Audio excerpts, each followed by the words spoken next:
G'day guys and welcome back to RestoHub. In this episode we're continuing off where we left off last time, and that's stripping the undercarriage back to bare metal, and we are ready for epoxy primer. Stick around. Alright, we're back in the cabin and getting ready to weld up this floor brace. Before we do, there's a few holes I need to drill.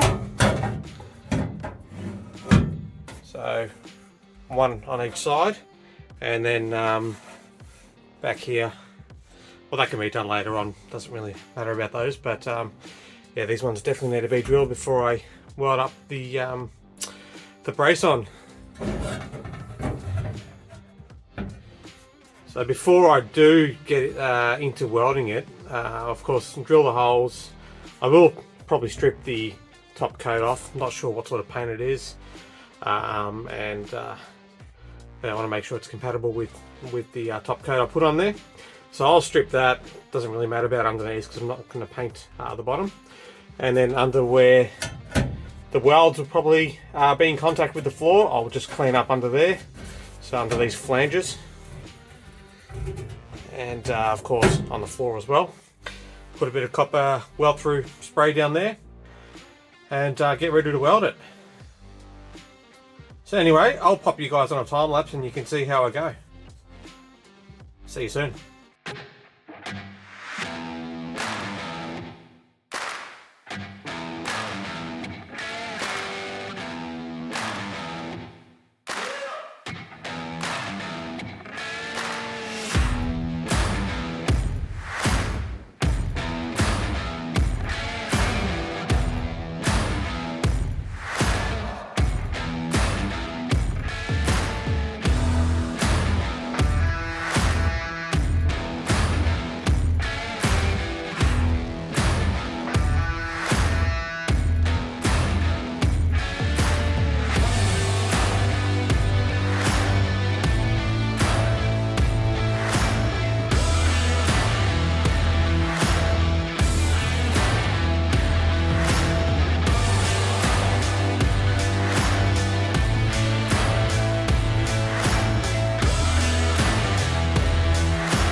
Here we have it, one stripped floor brace. So I did actually do both sides. The stripper sort of permeated underneath. So I'll bugger it. I'll just strip it all and then etch prime it. I'll etch prime the back. And I actually might do the top as well. Just leave you know, this not primed, so it's ready to weld in. And of course underneath I'll leave the flange taped up so I can just hit it with some weld through primer. So yeah, it's ready to go. Anyway, we'll leave it there for a sec and I'll bring you back on the next steps.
looks like it's time for a bit of psh psh. For those that know. If you don't know, you gotta trawl through some old videos and find out.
And here we are, Etch primed up, and I had a few visitors, a few little flies that decided to take refuge in the paint, which I've pulled out with the tweezers. One did get buried and he's in there somewhere. He'll be preserved for the rest of the car's life. So I've done both sides. As you can see, I've taped up the edge here. So just to weld it in, and then I'll go over it again with the primer when it's in the car. I also did touch up some of the bare metal spots in the car that this thing will be sitting over. Does need to be gone over again. So yeah, this is where we're at. Anyway, let's let this dry for a bit, and we'll bring you back soon. Stay tuned.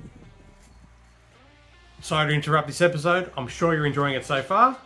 Just want to give a shout out to those of you that have subscribed so far. Thank you very much. If you're not subscribed, please go ahead and do so. You have actually helped me achieve my next goal, which was 250 subscribers. And some of you might know what that means. I'm giving away another t-shirt. So it'll be one of these, white or black. Obviously not this one. This is pretty hacked up now.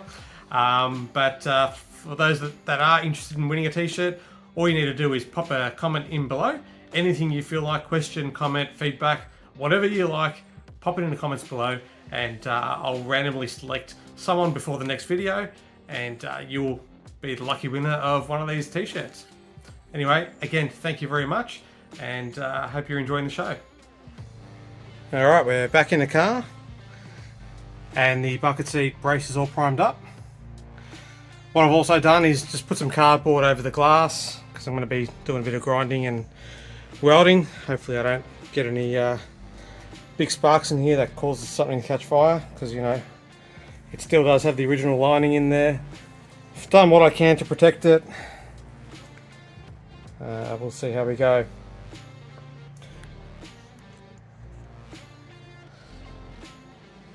I have also put a bit of plastic around, just getting prepared to paint the floor as well. Not that I'm doing that today, but I thought while I'm masking up some cardboard and the glass, let's just get some plastic over the existing paint, because all we're doing in here is literally welding that on and then painting the floor. And I'll just be doing that in single pack acrylic as it came from factory. I'm not going to bring this back to bare metal. Some people do go a 2K paint over single pack, but I'm just going to go as it was from factory with the 1K. Anyway, I'll keep preparing this, bolt that brace down as best as I can, and get it ready for some welding. Also, of course, grind some of the paint back. where I'm going to be welding it down to the floor. And once I've done all that, I'll bring you guys back and show you where I'm at. Alright, stick around. Okay, and here we are. So we're pretty much ready to weld this in. I've got it bolted down with some bolts, nuts and bolts going through just to hold it in place. And of course I've taken it back to bare metal and hit it with the copper weld through primer in the spots I'm going to weld it. So I'll probably just do one here, maybe one there, and then of course same on the other side. Yeah, we're ready to go. I'll bring you back when I'm welded and I'll give you a full update. Okay, and there we have it, all welded in and still very raw. So what I need to do is give everything a quick clean up and hit it with Etch primer all over, make it look nice and cover up all those bare metal spots. So I'll get cracking on that and we'll bring you guys back once it's all done and primed up, and then we can move back to the underside. Alright, stay tuned. Alright, and there we have it, all welded in. And I've also given it a hit with Etch primer in a spray can. Just gone over those bare metal spots just so she doesn't rust over. I will of course come back and prime this whole cab and give it a nice paint and coat, but for now that will do. As you may recall, this job needed to be done before I could prime the underneath, because if I primed underneath and then welded this in, I would have blistered up the epoxy primer that I sprayed on the undercarriage. So there we have it, really happy with the result, finally done and nice and solid. Alright, let's get back to the undercarriage. See you soon. Alright, we're back under the car. As you can see, we're very, very close. There's just some little tight spots that I haven't finished off here, like up there. Down in there, you can see. And any nooks and crannies I just need a final going over. But we're 99% there. This is the last day I'm going to spend doing this sort of work. And then next stages under the floor will be getting it ready for epoxy primer. So basically, you know, final wipe down, sand, acetone wipe, mask up and prime. That won't happen in this episode, but we are just about there. So anyway, I'll continue on for the day, throw a time lapse or two in there, and then we'll wrap up and talk about all the next steps at the end of the video. Alright, stay tuned.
Alright, and here we are, all done underneath. You can see where I've cleaned up some of the welds that came through from the bucket seat brace that was welded on the inside. So clearly had very good penetration there with the weld. As you can see, the rest of the undercarriage is nice and clean. Ready for epoxy primer. So with that said, next steps, let's talk about that. So winter's beginning over here and it's starting to get really cold, which is a bit of a problem. I have bought a couple of little space saver heaters to see if I can get this garage nice and warm. Warm enough to get this thing in primer and let it dry. The minimum degrees it says on the technical data sheet is 15 degrees for the epoxy primer I am using. I have contacted the manufacturer to see if it can go a couple of degrees below that, because if it can, I'm just going to send it. Otherwise, worst case, we leave it like this and come back to it in a couple of months. Of course, leaving the steel like this now opens up the risk of getting some surface rust starting, but having said that, the deoxit does leave a phosphate coating, I believe it is, and that slows down the surface rust. So worst case, I might have to get under here in a month's time and go over it again with the deoxit and just clean up any bits of surface rust that might be starting, but it's not too much of a job to do that. But we'll see. That's worst case scenario. I am going to Fiji next week. So yeah, if I can't get this primed up from now till then, we're going to come back and it's going to be pretty much full winter. And yeah, might have to come back to this in spring. It is what it is. Ran out of time. But we're so close. So with that said, if I do leave it here and don't end up priming, the next video you'll see will probably be me starting to assemble the Barra. So it's all back from Dandy Engines, as you might recall. It's all machined up and ready to roll. A couple of other bits and pieces I need to get done. So the C4 Auto needs just some finishing touches on that, and that's ready to go. So who knows, we might be finalising the engine and trans and then coming back to this in a couple of months and giving it a spray up. So anyway, let's leave it here. Thanks for watching. See you next time.